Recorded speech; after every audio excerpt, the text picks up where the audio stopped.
I have Facebook posted many memes pertaining to the Great Flood and Noah's Ark, and have received so many responses that I decided to do a quick rant on YouTube. Apparently, there's still a great deal of people who believe that the Great Flood depicted in the Bible actually occurred. Even with the insurmountable evidence that indicates that the global flood as dictated never occurred, people still cling to the idea that this Bible fable is scientifically sound. Well, let's see where this goes.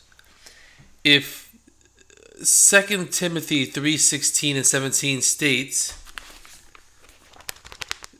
all scripture is God-breathed and is useful for teaching, rebuking, correcting, and training in righteousness, so that the servant of God may be thoroughly equipped for every good work, then all the Bible must be taken as accurate. I mean, what else would the term God-breathed and useful for teaching actually mean? It means to be taking this term to be accurately. The creation account and the flood account now need to be taken literally. Well, why? In 1 Corinthians chapter 15, verse 45, it states, "So it is written, the first man, Adam, became a living being, the last Adam, a life-giving spirit." So, if Jesus is the last Adam, then there would have been a first literal Adam. He wouldn't have sacrificed his life for a parable. I mean, what sins did Jesus sacrifice for if Adam never truly existed? Also, 2 Peter 2:5 states, "If he did not spare the ancient world when he brought the flood on its ungodly people, but protected Noah, a preacher of righteousness, and 7 others." This would indicate that there was a literal Noah.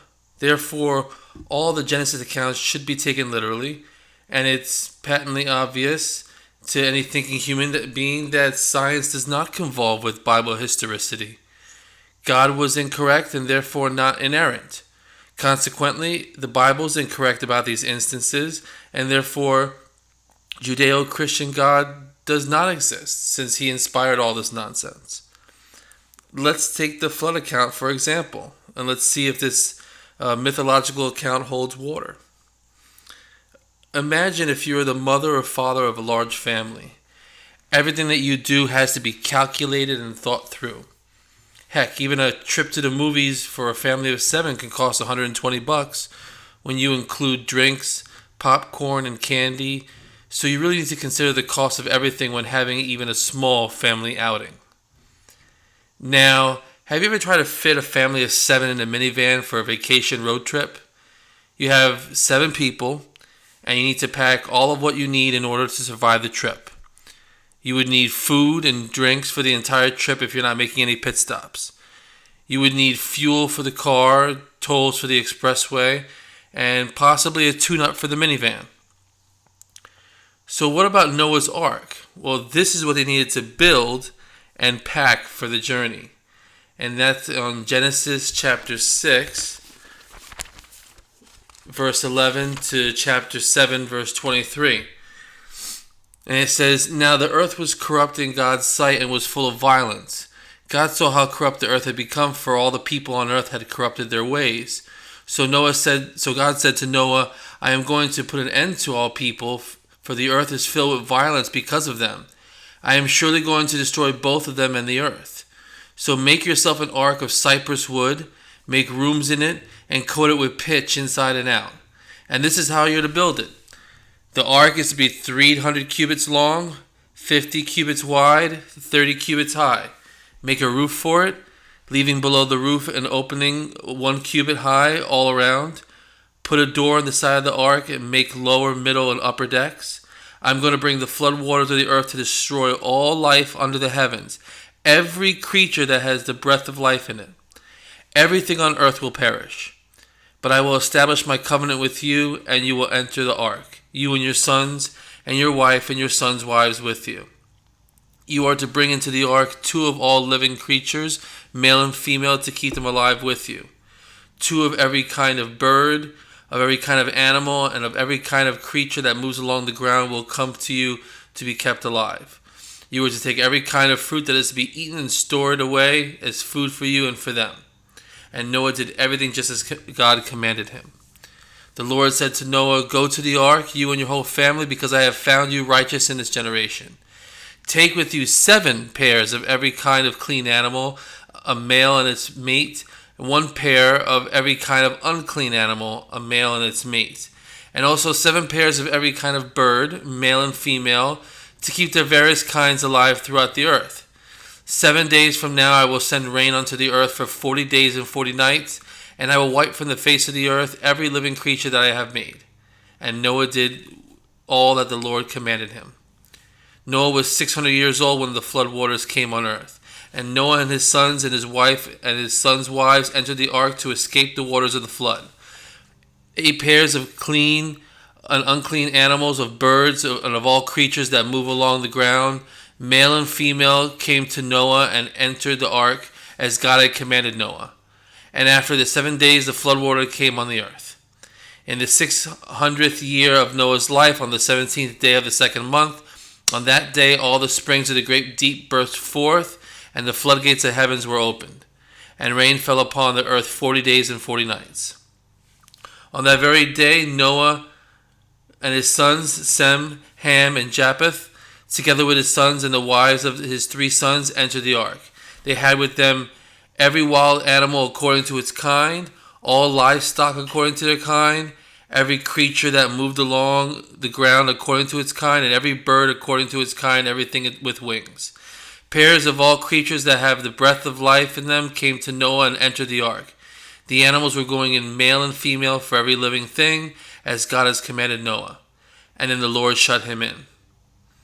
For 40 days the flood kept coming on the earth. As the waters increased, they lifted the ark high above the earth. The waters rose and increased greatly on the earth, and the ark floated to the surface of the water. They rose greatly on the earth, and all the high mountains under the entire heavens were covered. The waters rose and covered the mountains to a depth of more than 15 cubits. Every living thing that moved on land perished. Birds, livestock, wild animals, all creatures that swarm over the earth, and all mankind. Everything on dry land that had the breath of life in its nostrils died. Every living thing on the face of the earth was wiped out. People and animals and the creatures that move along the ground and the birds were wiped from the earth. Only Noah was left, and those with him in the ark. Question. Could the population of the world, currently sitting at 7.7 billion, have truly been created by 8 individuals that survived the biblical global flood? What does science say on the matter? After the flood, the Bible states that only 8 people survived the incident. Is this enough for our species to have propagated to the magnitude that we see today? I tried to do the calculation, but none of them included death via accidental causes, natural disasters, and genocide, and did not include the compounding of generations, and also failed to take into account for the sudden exponential growth rate, starting with the Industrial Revolution. Such a calculation is very complicated, so I went to www.worldometers.info and used their graphs and their information for answers. Using mathematical algorithms, trusted sources such as the U.S. Census Bureau, and population milestones from historical archives, it indicated that to conceive a society of our current size, there would need to be approximately 6.5 million people on Earth at around 4,500 years ago. Please, let that sink in. 8 people who survived the global flood could not have created the 7.7 billion people that we see today. Please let that sink in. And what about the cargo? Noah had to bring along 2 of each unclean animal and 7 pairs of clean animals. Another question. How did Noah know about clean and unclean animals when this was only initially discussed in the book of Leviticus and is part of the Mosaic law, under the law of Moses? What about the animals in general? What about the dangerous animals such as black widows and lions and tigers and animals that would attack the other animals in the ark? What about those animals? Were they brought onto the ark? I mean, obviously they were, because these animals exist in our world today. But I mean, let's not fool ourselves. Noah was not aware of penguins, kangaroos, polar bears, tortoises, and wombats. They lived in the Fertile Crescent, so they were not aware of these animals, nor could they collect them. What about animals that could not survive staying in sea for a year and needed dry land for periods of time, like sea turtles or sea lions? There's also carnivores that could only survive on eating meat. Did Noah bring in additional animals for their sustenance? Or did God make them eat hay? Or did God put them to sleep? How did Noah bring in the dinosaurs? Obviously, he didn't, because the dinosaurs are extinct now. And did he not miss carrying many animals that didn't make it? What about unicorns and trilobites and Pakicetus, Indricotherium, Anomalocaris, and woolly mammoths? Did they fail to make the journey, and that's why they don't exist today? So for now, with a road trip vacation, you pack up and you have enough to survive the actual trip. But once you get to your destination, you unpack and take advantage of the amenities of the hotel or the friend's house you're visiting. The issue with the Great Flood is that everything that is land and skyborne is destroyed. Most of the fish and sea animals died because they were designed by God to survive in both water extremes, freshwater and saline water. In reality, freshwater fish and saltwater fish have evolved to survive in specific water conditions. Anadromous fish are the rare fish that can survive in both freshwater and the sea, so they would be safe. Plant life would have been practically extinguished. Many plants and seeds would have been annihilated if left to soak in the Great Flood, especially salt water, which would drain the water, the moisture out of the seed itself. Some plants don't even produce seeds, so they would have been killed when the water submerged them or uprooted them. The fact is that unpacking and taking advantage of your environment after the Great Flood is not a possibility. This is not an enterprise that you would like to undertake. Therefore, in addition to storing animals, their food, and other essentials to survive this ordeal, you would also need to stock up on resources that you could utilize once you dock from the ark. It is patently obvious at this point that the biblical rendition of the Great Flood never occurred, especially the version that states that everything that we see and experience came from the ark. However, it's said that all things are possible with God. I mean, God could have directed the creation of the ark, but then used his magic to create an unlimited expanse inside the ark. A prehistoric holodeck, if you will, such as the one found in Star Trek, but one that runs on Holy Spirit. This could give a good laugh, but think about the false epistemological foundation that theists could generate with this concept. If God can do all, then he can do this, and there you have it, all things are solved. Now, anyone who understands the mechanics of the natural world that we see, that this concept is full of shit. And let's not forget all the shit and urine the 8 individuals would have to clean up on a daily basis with all these animals. Let's not forget the methane fumes that this waste would produce and the ark would need an exhaust for. But you know what? Let's forget all these objections, because again, with God, all things are possible.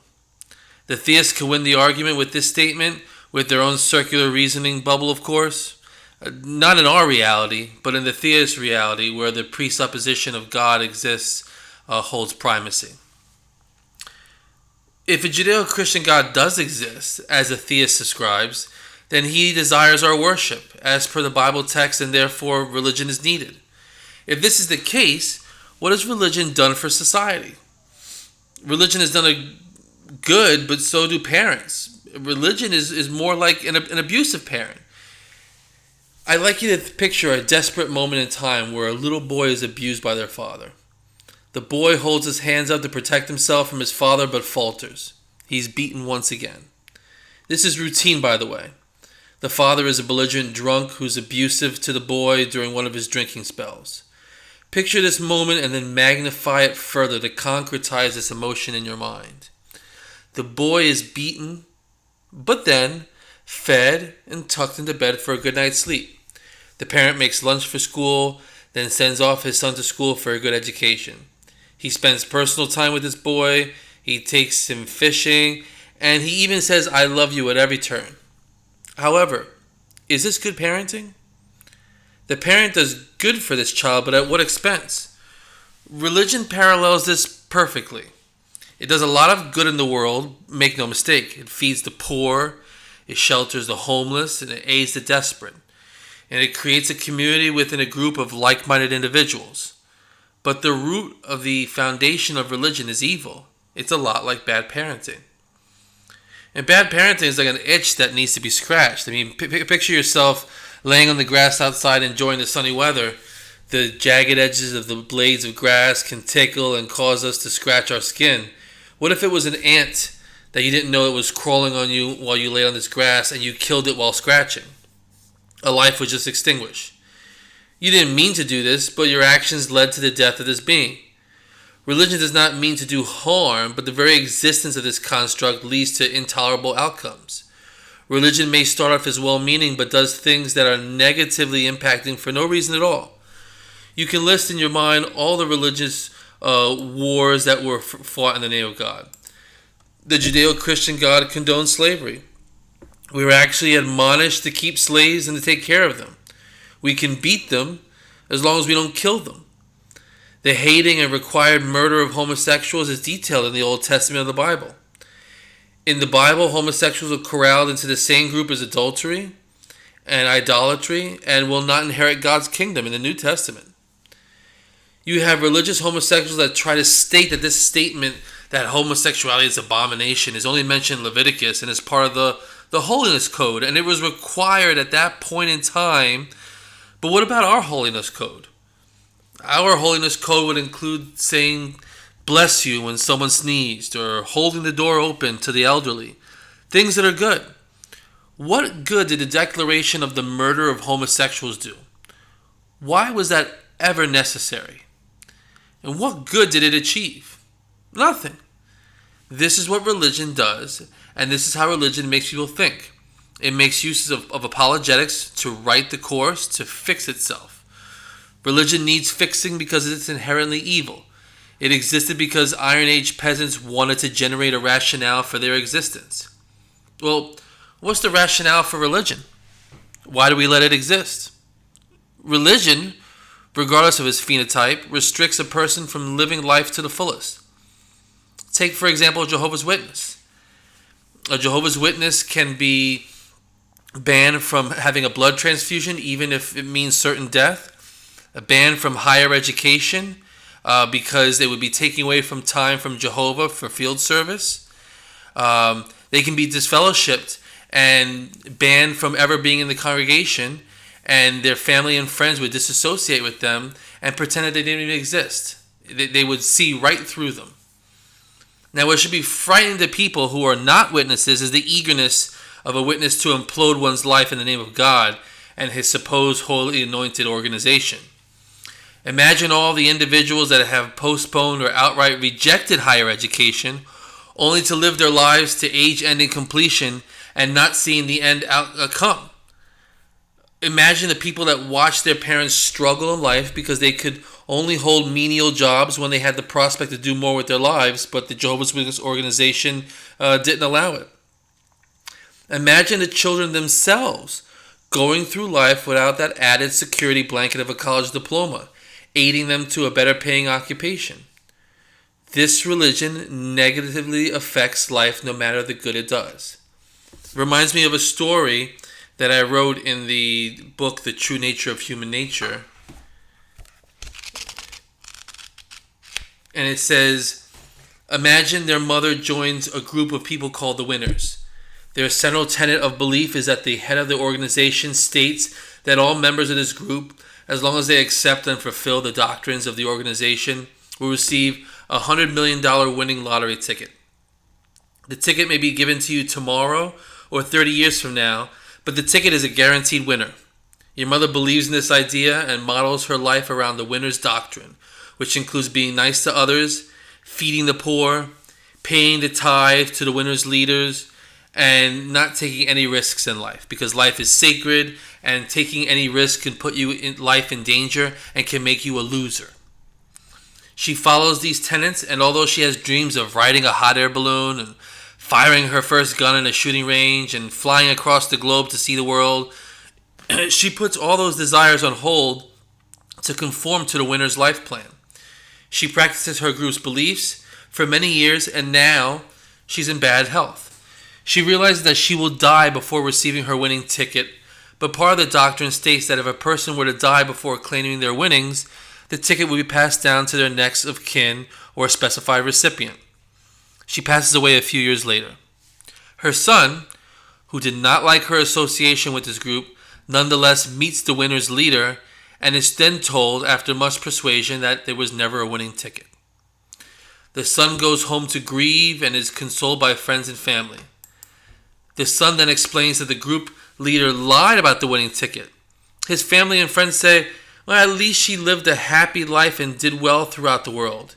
Even if the ticket was a lie, she was a moral and upstanding citizen.